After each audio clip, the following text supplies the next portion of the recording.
project is massive. It's huge. The whole extent of the project ఎంత పెద్దదంటే అది ఒక engineering Marvel గా మనం చెప్పుకోవచ్చు. ప్రాజెక్ట్స్ కి పైప్ లైన్స్ ఎలా సప్లై చేస్తున్నారు? 4.6 meters of pipeline fabricate చేయాలంటే ఎంత స్టీల్ రావాలి? సో ఇందులో టెక్నికల్ స్పెషాలిటీ అనేవి ఏంటి? ఈజీగా ఒక కార్ వెళ్లేంత transportation of these pipes to the trenching area. Hi hello welcome to MEIL talks.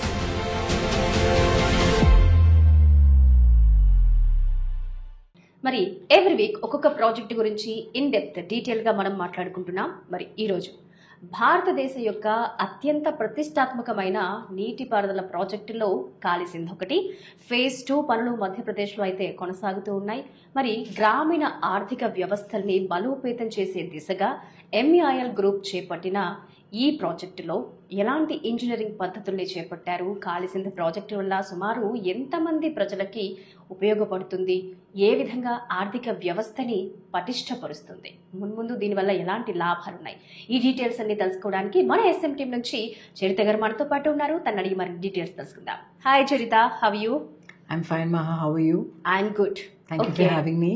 Thank you so much. So MEIL group అనేది ఎప్పుడు కూడా ఒక యూస్ఫుల్ ప్రాజెక్ట్, ఒక ప్రాజెక్ట్ చేపట్టిందంటే ఖచ్చితంగా దాన్ని సక్సెస్ చేసి తీరేలాగా అండ్ లాంగ్ రన్లో చాలా ఎఫెక్ట్ చూపించేలా ఉంటాయి. ఇప్పటి వరకు కాళీసింధ్ ప్రాజెక్ట్కి వచ్చేప్పటికి ఈ నీటిపారుదల ప్రాజెక్ట్ గురించి కంప్లీట్ డీటెయిల్స్ ఏంటి ఒకసారి తెలియజేస్తారా?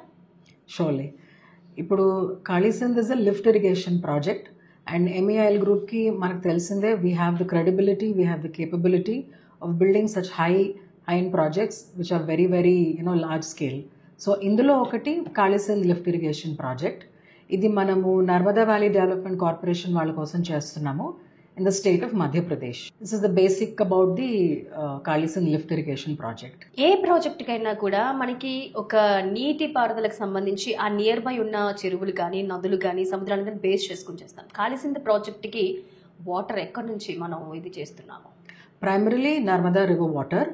మనకి ఇక్కడ ఇందిరా సాగర్ రిజర్వాయర్ అని ఉంది, అక్కడి నుంచి ఇంటేక్ తీసుకొని మనము we're going to be supplying water to 4 districts in Madhya Pradesh.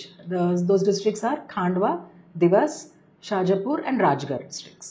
అందులో సుమారుగా 270,000 గ్రామాలకి మనము ఇరిగేషన్ వాటర్ సప్లై చేయబోతున్నాం to irrigate around close to 110,000 hectares of land, which is quite huge. So ఇందులో టెక్నికల్ స్పెషాలిటీ అనేవి ఏంటి? This is the best part about this project, Maha. This project is massive. It's huge in terms of not just, pipelines ane kaadu. The whole extent of the project enta peddadante adi oka engineering marvel ga manam cheppukochu. Endukante first of all, point number 1, the pipelines that we are laying are huge. ఇక్కడ మనం చెప్పుకోవాల్సింది ఏంటంటే ఆ pipe line, the size of the pipe line is so massive. It is 4.6 diameters. అంటే ఈజీగా ఒక car వెళ్లేంత సైజ్లో ఉంటుంది ఆ పైప్. మనం విజువల్స్లో మనం చూస్తాం. అండ్ ఈ pipe line it is stretching close to 107 kilometers. The other part is, అంటే this is to supply large volumes of water. And ఆ ఏరియా కూడా the other aspect is it's a very hilly and the terrain is very hilly and rocky.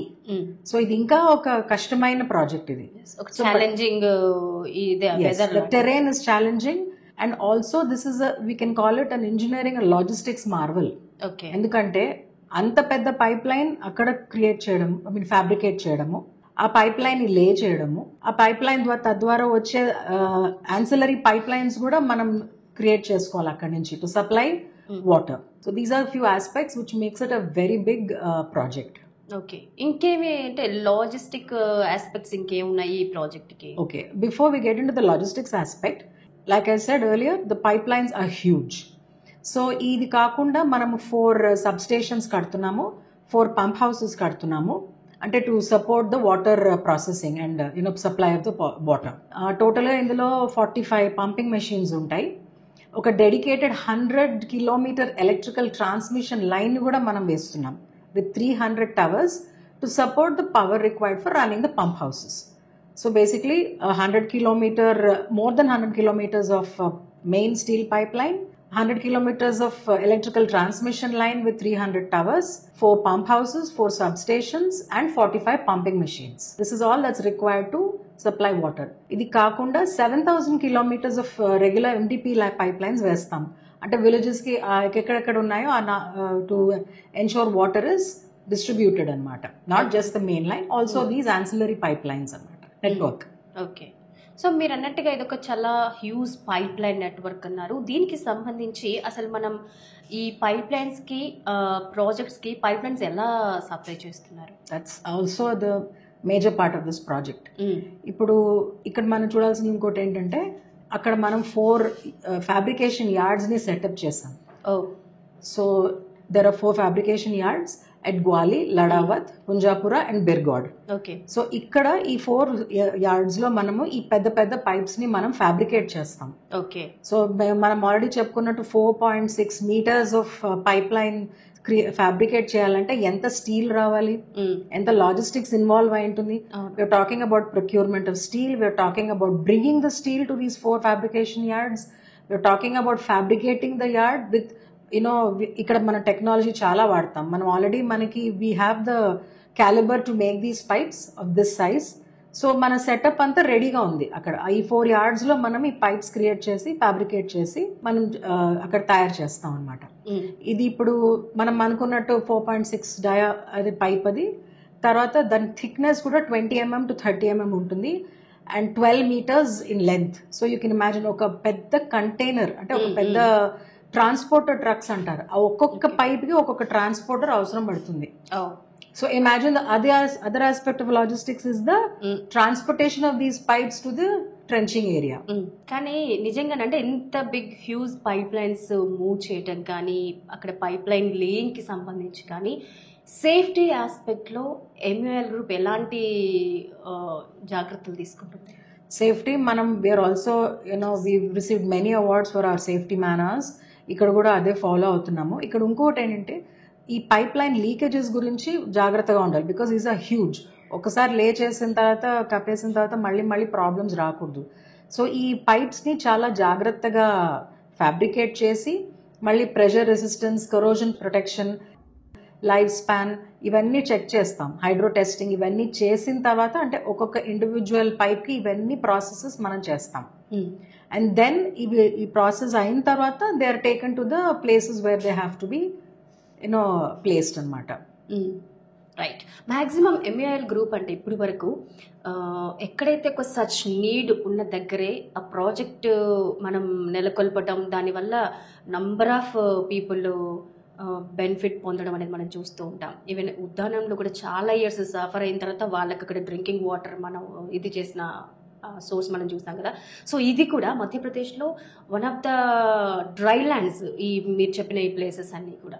So once complete అయిన తర్వాత ఈ Kaleshwaram project వల్ల అంటే how many people కానీ farm lands కానీ benefit అయ్యే యూజ్ ఉందంటారు? మనం ముందు అనుకున్నట్టు 1,10,000 hectares of land we're going to be irrigating with the water supply through this project. ఇంకోటి ఈ పైప్ లైన్, ఇంకోటి this area is a very up hill and it crosses through very rough terrain. అసలు lift irrigation అనేది, the whole concept of lift irrigation is about lifting water where there is difficulty in water being supplied through natural gravity. మామూలు projects కి lift irrigation కి ఉన్న basic తేడా అదే. We're talking about a system that uses pumps and other equipment to raise water from a lower elevation to a higher elevation. Logically lift irrigation scheme. ఇప్పుడు ఇక్కడ gravity fed irrigation అంటే మనకి డైరెక్ట్గా water వస్తుంది. ఇక్కడ ఏంటి, మనం రిజర్వాయర్ నుంచి తీసుకొని లిఫ్ట్ చేసి వీఆర్ సప్లయింగ్ వాటర్. ఇప్పుడు we have 4 pump houses. The first pump house is at the Indrasagar reservoir. It lifts water up to 103 meters. The second pump house is at Borkhalia. It lifts water up to 138 meters. ఇప్పుడు ఇది ఒక రకంగా చూస్తే this is one of the highest pumping things in India. Whether it is the first or not, we cannot say, but it is one of the highest. 138 meters ni water lift చేస్తుంది. Third pump house ఎక్కడ ఉందంటే తుర్నిఖేరాలో ఉంది. It lifts water up to 129 meters. రహేలీలో ఉంది, అది 51 meters. It should be the last point. So ఇది దీంతో పాటు ఈ పంప్ హౌసెస్ దీనికి తగ్గట్టుగా ఉండే transmission lines that support and offer the electricity and power to generate and lift the water. So చెప్తే గారంటే వన్స్ మనకి ప్రాజెక్ట్ కంప్లీట్ అయిన తర్వాత ఇది ఫైనాన్షియల్గా కానీ ఎకనామికల్గా కానీ ఎలాంటి గ్రోత్ మనం చూడొచ్చు అంటారు ఆ ఏరియాలో? And it will definitely boost the agricultural production and yields results. And this is a very important aspect for that agrarian region of Madhya Pradesh. Right, thank you so much Charitha garu. పాడ్కాస్ట్లో participate చేసి కాళేశ్వరం ప్రాజెక్ట్కి సంబంధించి చాలా details చెప్పారు. Thank you so much. Thank you for having me, Amma. Thank you.